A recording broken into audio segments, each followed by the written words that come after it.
अस्सलाम वालेकुम स्टूडेंट्स, उम्मीद करती हूँ मेरे तमाम स्टूडेंट्स खैरियत से होंगे। स्टूडेंट्स, आज मैं आपको करवाऊंगी सबक कायदे आज़म का सवाल नंबर 3 और 4। स्टूडेंट्स, ये आपका असाइनमेंट है और ये हमारा कौन सा पीरियड है? ये हमारा 5th पीरियड है। और हमारा सब्जेक्ट कौन सा है? सब्जेक्ट हमारा है उर्दू अदब। स्टूडेंट्स, सवाल नंबर 3 है, कायदे आज़म कानून की तालीम हासिल करने कहाँ गए थे? और सवाल नंबर 4 हमारा कौन सा है? इस सबक में कायदे आज़म का कौन सा उसूल बयान किया गया है?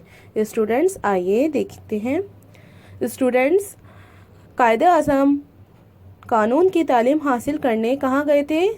इसका आंसर क्या है स्टूडेंट्स? इब्तिदाई तालीम उन्होंने मदरसे में हासिल की थी। उसके बाद वो कहाँ चले गए थे? वो लंदन चले गए थे। कायदे आज़म ने कानून की तालीम हासिल करने के लिए लंदन गए। ठीक है।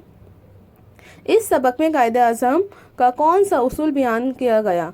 पाकिस्तान बनाने के लिए कायदे आज़म ने बहुत मेहनत की और इनका उसूल ये था, काम काम और सिर्फ काम।